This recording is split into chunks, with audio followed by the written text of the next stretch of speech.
Hello everyone, in honor of the Batman, I thought I would share my top 10 favorite Batman films. Now, this will be my personal ranking of my favorite live-action incarnations, including the recent release of the Batman. I did not include animation because it would make the list kind of complicated, and I think the animated films deserve a list of their own.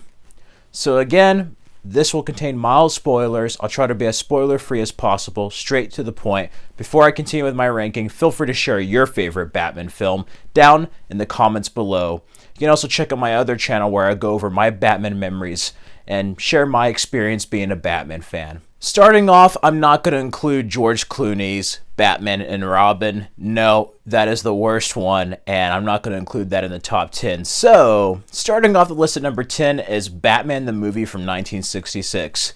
This is a campy Batman. In many ways, Adam West is the Bright Knight, and this arrived after the first season of the TV show, and it has most of the cast. This time, instead of Julie Newmar, we have Lee Merriweather as Catwoman. Then we get Cesar Romero as Joker, Frank Gorshin as Riddler, Burgess Meredith as a Penguin, along with Adam West and Burt Ward as Batman and Robin. And what can I say? The 60s, especially this era of the 60s, was quite a different time for Batman. And while it is kind of campy and silly by today's standards, it was true to the comics around that time. I love the plot here. You know, it doesn't take itself too seriously. It's a satire, but you basically have all his villains team up and try to go after the United World Nations.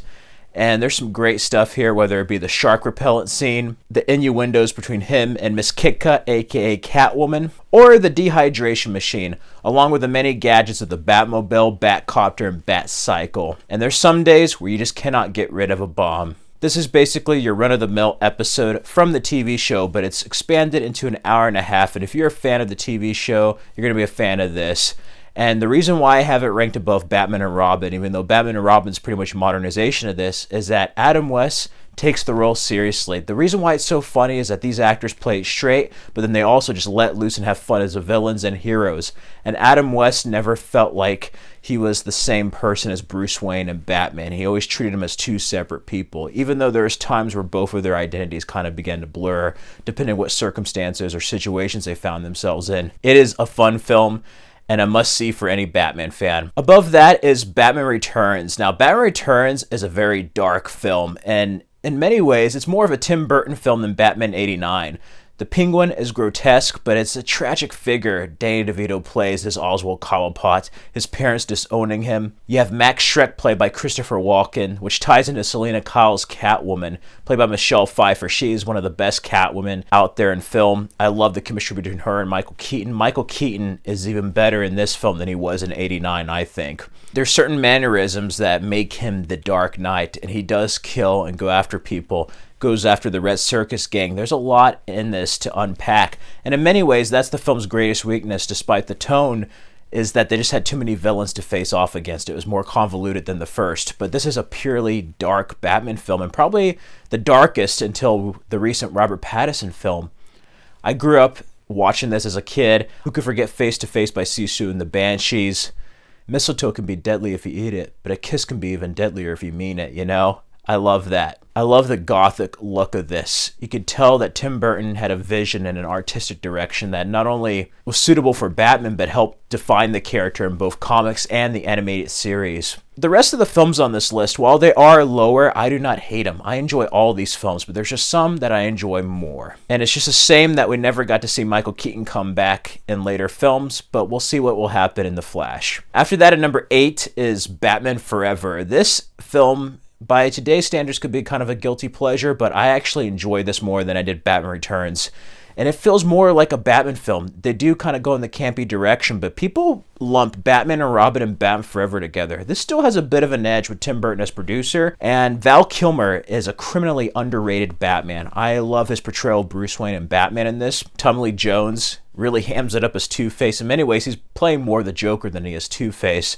But the real standout in this film is Jim Carrey as the Riddler. He's pretty much taken it with like Ace Ventura meets Frank Gorshin's Riddler from the 60s. And I like what they do here. You know, he is a disgruntled employee, but this time is tied directly to Wayne. And I love how both villains are tied to Batman and Bruce Wayne and the deal with duality and identity.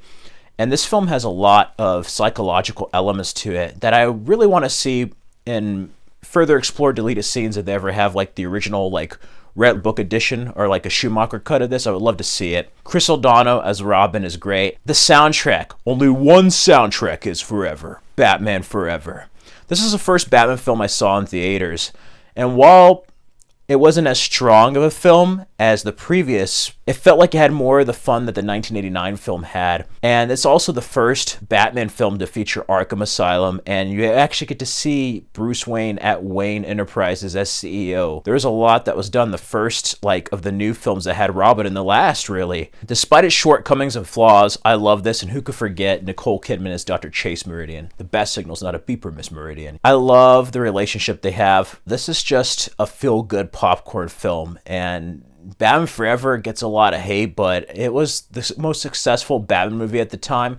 And even though you could tell this is where the studio started to worry a bit more about toys and box office and stuff, there's still something there that remained true to the comics while also pushing Batman in a very different direction. Who could forget that ending, though? I love that ending. I mean, I thought it was Batman after seeing this movie. I even dressed up on Halloween as Batman from Batman Forever. And it gave us Kiss from a Rose by Seal and Hold Me Through Me, Kiss Me, Kill Me by U2. So what more can you ask for? After that, at number 7 is BVS. Batman vs. Superman is an underrated film as well, especially the Ultimate Edition. That's the version that should have been released.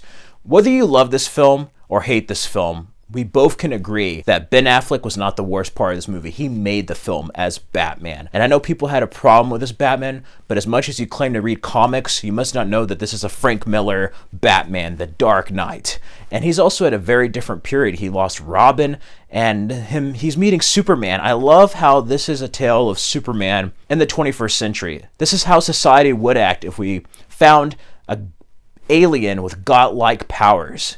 I mean, look at how we treat each other as human beings, people from other countries, people who look different from us, deal with prejudice, racism, all that stuff. Imagine that projected onto an alien who could fly around and shoot lasers out of his eyes.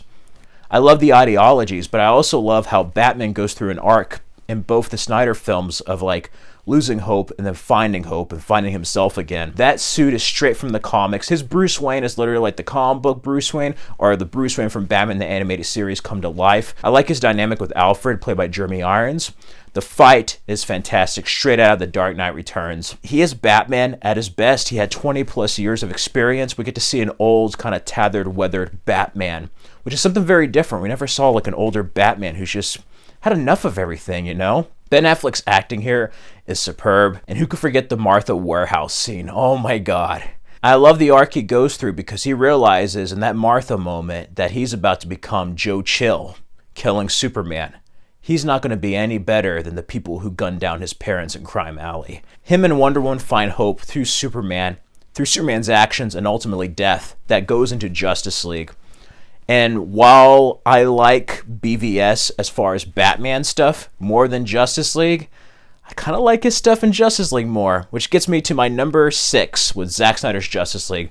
I know this is a team-up film, but as far as Batman portrayals, Ben Affleck further excels what was explored in BVS, and he's finally getting back to the Batman that he probably once was earlier in his career. I don't care how many demons and how many hells he's fought. He's never fought us, not us united. Wow. And then, like, for once, Alfred, I'm operating strictly on faith. I love it. I love the relationship with him and Alfred. You get to see him as a leader with Diana here. His Batman is excellent.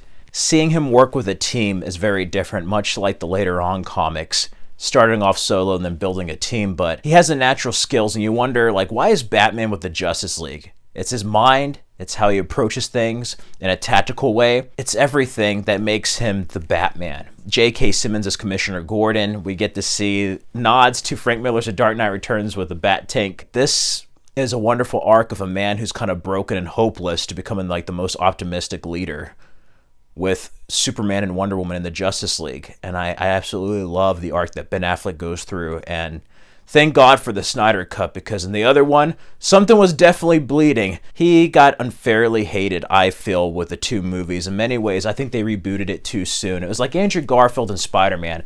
He was probably the most comic-accurate portrayal of Peter Parker, but because it was so soon after Tobey Maguire, people didn't like it. And that's the same thing with Affleck. It was so soon after Christian Bale that I think if it was released now, people would kind of be more welcome to it. After that, at number 5 is Batman 1989. This is the first Batman film I saw. My brother put on the VHS for me because I was watching too much Barney, and he was sick of watching Barney in Disney movies. So he put this film on, and this is the film that made me a Batman fan. Who could forget Jack Nicholson as the Joker? He's at home, washing his tights. Winged freak terrorizes. Wait until they get a load of me. And then Michael Keaton as Batman. I wasn't aware of the whole Mr. Mom controversy, but like that opening scene is everything Batman. What are you? And he's just like, I'm Batman. Love that. He shaped the role for future generations, for future films. You look at Christian Bale, Pattinson, all of it is derived from Keaton. And while this may not be the best Batman film now, I have to say it's probably one of the most important. Before this, people thought of Bam, Pow, and all that stuff with Adam West. Batman was basically seen upon as a joke. This brought us the Caped Crusader and the Dark Knight. It brought a seriousness to Batman and helped legitimize not only the character in media, but also started the first wave of the modern superhero blockbuster. Superman 78 started it, but you didn't have many films then. Look at Batman and look at the early 90s to mid-90s films, and you had Wave 1 before Blade, Men in Black, X-Men, and Spider-Man arrived with Marvel. And then that brought Christian Bale's Batmans and then the MCU. You can see a pattern in a close proximity of time. Vicky Vale, Kim Basinger is wonderful. Robert Wuhl as Alexander Knox. You're full of shit, Knox. Yeah. Danny Elfman's score is pure Batman, and without this film or Batman Returns, we would never have had the animated series, and Tim Burton shows us how talented of a masterclass filmmaker he is, even this early in his career. The Batmobile is excellent. This wasn't afraid to embrace its comic book roots. It didn't take itself too seriously, but it wasn't overly campy either. This was a perfect blend of being dark, but not being so serious and brooding, but still having fun. This film is a blast from start to finish. Even though it does change some things from the comics, I love the whole twist of the Joker. I made you, you made me first. And that ending is the most iconic shot of Batman. It's just one of my favorites. Before I continue, I'd have to say the Dark Knight trilogy remains my favorite. I can't decide between them, but that wouldn't be fair for you on this video. So breaking them down and adding the new Pattinson film, at number 4 is The Dark Knight Rises. This is a Batman film that I've probably seen the most times so far in theaters. I saw it about 8 times. This was my 2012, and Batman's always been in my life through the high and low points, you know. And it was quite a year of change for me. I was going over to college, leaving home in 2012, but this was the end of an era, the end of a trilogy, and I'm glad that Christopher Nolan ended it. Christian Bale gives his best performance as the Batman. Anne Hathaway is perfect as Selena Kyle Catwoman. I love her in this. She is underrated. You have Joseph Gordon-Levitt. I love how John Blake is like an amalgamation of all the different Robins, you know, whether it be like Nightwing as a cop, Tim Drake losing his father, Jason Todd losing his mother, one of the Robins figuring out his identity. Like, I kind of like that. You have Gordon here. Gary Oldman's wonderful. Morgan Freeman as Lucius Fox. Michael Caine, I thought, should have gotten a supporting actor nomination for this movie, along with Judi Dench in Skyfall. Like, oh my God. That scene about the letter was just intense. But then Tom Hardy as Bane. You came back to die with your city? No, I came back to stop you. I love that. And he's just like, no one cared who I was till I put on the mask. I love both fights. It's straight out of Nightfall. It's kind of like Nightfall meets No Man's Land. And it kind of has some Arkham City vibes as well. This, while not as strong as the first two, nothing was going to ever top The Dark Knight. And in many ways, The Dark Knight trilogy is my favorite trilogy along with the original Star Wars trilogy. It's kind of like Return of the Jedi, where like, yeah, it's not as well made or as good as Empire, but it's probably one of the most rewatchable and just enjoyable films. And that ending is so intense. I haven't seen a film like third act conclusion that intense, not until Mission Impossible Fallout. This ended it on a high note, making Christian Bale one of the best Batmans to ever grace the cinema. And what can I say? I love this movie so much. There was a time where I watched it every single day. And I know it has its haters, but I don't care. This movie was a great conclusion, and I hope they don't make a fourth film 20 years later down the road. Leave it a trilogy. Did not pull an Indiana Jones with this thing. After that, at number 3 is The Batman. This is a movie that I enjoyed thoroughly. And as a matter of fact, on repeated viewings, I might actually like this as my number 1. This might end up being my favorite Batman. I can feel it. Matt Reeves is an excellent filmmaker, one of the best in the business right now. You know, his Planet of the Apes movies were fantastic. Cloverfield was. But Robert Pattinson, at first I was like, why is he cast? But that DC Fandom trailer, the teaser, was something in the way won me over. And he is one of the best Batmans to ever grace the cinema. Like, I love Affleck and Keaton, but like, I don't really care about seeing them in the Flash movie after seeing Pattinson. Like, he was a little bit like Bell, but then he was a little bit like Conroy, and he was mostly like the comic book Batman. I love how he moved his detective skills. This is one of the few films to actually show his detective skills, the detective side of the Dark Knight. But it shows you a distant Batman who hasn't come up with the mask, so to speak. He hasn't come up with the persona of Bruce Wayne. Right now, he's like 100% Batman. The Riddler is haunting. Paul Dano gives a haunting performance. He would be a Zodiac killer type. Zoe Kravitz, again, is perfect as Selena Kyle Catwoman. The relationship between her and Batman, Robert Pattinson and Zoe Kravitz's chemistry here is just so tense, and you could feel it. Even the initial attraction of Batman getting distracted when he first sees Selena at the Iceberg Lounge, like, oh my God. Colin Farrell as the Penguin is unrecognizable, fantastic as Oz. John Turturro is underrated. I loved him as Carmine Falcone in this. That's another thing. They pronounce Falcone instead of Falcone. Jeffrey Wright is wonderful as Commissioner Gordon. And I love the scope of this. It deals with different social issues in a direct and indirect way, but also it expands upon themes that we saw in the movie Joker. Shows us a Gotham City that's very ugly, yet gothic. It felt like the most alive Gotham City since the TV show Gotham and Tim Burton's original '89 film. It's totally like that. The video games and the anime series and comics come to life. Batman the Long Halloween with like Hush, Ego, a little bit of No Man's Land, but if it was mixed with like Arkham, Telltale series, the animated series, the comics, and a filter style of like Zodiac and Seven, and a narration style of Blade Runner and Chinatown.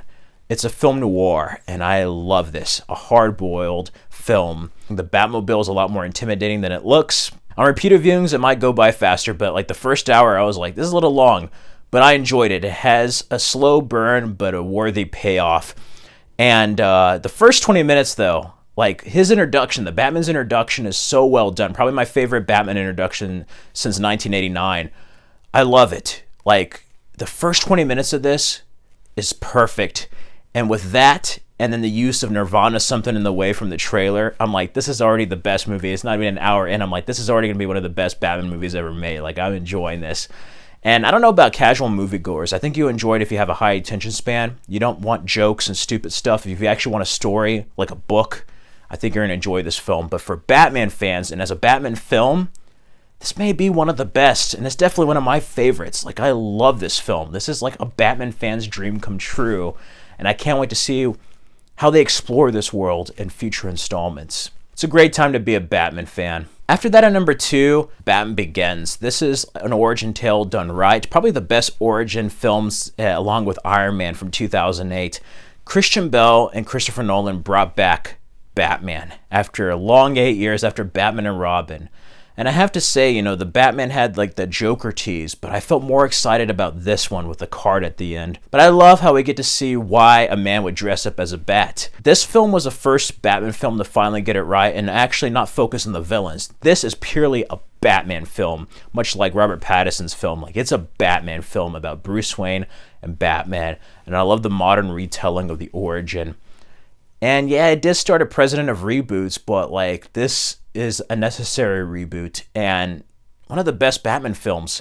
If anything I have against this film is how the fight scenes are filmed and choreographed. It's kind of like shaky cam. But I love Belle's voice, the tumbler. Does it come in black? It's not who I am underneath, but what I do that defines me. I love it with Falcone, where he's there and he's like, what the hell are you? And he breaks through the glass and he's just like, I'm Batman. The red herring of Henry Ducard, you know, from the Man Who Falls story, being Ra's al Ghul. I love how the Dark Knight trilogy, even though it wasn't meant to be a trilogy, it works well as a trilogy, and this is a perfect origin tale that sets up everything about this grounded world of Batman. And Christopher Nolan made one of the finest comic book movies ever made. And I like in Batman Begins how this Gotham felt like Gotham. It had that comic book feel while also still being grounded. Who could forget Cillian Murphy as Scarecrow? 2005 was a good year, and this still remains one of my favorite Batman movies. And who could forget the line of like, why do we fall? So we can learn to pick ourselves up. And that's what this film did for Batman. After that, at number 1 for my favorite is The Dark Knight. The Dark Knight is a tour de force film. It's an insult to call it a comic book film. This is one of the best films ever made. It's the Godfather 2 of comic book movies, so to speak. Heath Ledger as the Joker. That was another casting where I'm like, the guy from Brokeback Mountain and Knight's Tale? But when I saw that trailer in I Am Legend, oh man, when he's just like, let's put a smile on that face. Oh man, and you hear that maniacal laugh. He is evil. He is a sadistic son of a bitch, this Joker. Christian Bale, he's back. He has a new upgraded suit. I love it. Even though his voice is a bit more growly, like, this city just showed you that it's full of people ready to believe in good. Aaron Eckhart is underrated as Harvey Dent. His transformation into Two-Face is grotesque and tragic. This is the first feature film to use IMAX cameras, and it was something going to the Bob Bullock Museum in Austin and seeing this in IMAX. Like, I love this film on IMAX. So many films started filming in IMAX, like Ghost Protocol, Skyfall, the Transformers sequels. Maggie Gyllenhaal's Rachel Dawes adds another element to that character. This is pretty much a commentary in a post-9/11 world on terror. This is a fable of order and chaos, and Batman's against his like Professor Moriarty with the Joker, and I absolutely adore this film. It's a crime film when you think about it, and maybe that's it. Maybe the best Batman films have the mob in them if you think about it. Dark Knight just transcended the genre and helped elevate everything moving forward. And I knew with the end of Batman Begins with the Joker, before this movie came out, I'm like, this isn't going to be the best one, and 3 is not going to be as good. But even with my expectations, this film surpassed them. I watched this over 100 times. I even in college wrote over a 100-page essay going over this film. This is one of my favorites. Some people may say it's slightly overrated. It may be in some ways now, but like, it's still a good movie. It's still a damn good Batman movie. And we'll see how the Batman does for me on repeated viewings. But right now, at this moment, The Dark Knight remains my favorite Batman film. Like, it just has everything you wanted from a Batman film into one film. Anyway, those are my top 10 favorite Batman films. Be sure to let me know your favorite Batman films down in the comments below. In the meantime, be sure to subscribe for more videos and check out these other Batman-related videos for more content. Be sure on my first channel on The Dark Knight of Steel to check out My Batman Memories, a comprehensive video going over my time being a Batman fan in my life. The reason why I had it on there is because it has some copyrighted stuff and commercials that I wanted to show, and I kind of wanted it to be featured on there without having to worry about monetization like I do on this channel. So be sure to check that out, and stay safe and healthy, everyone.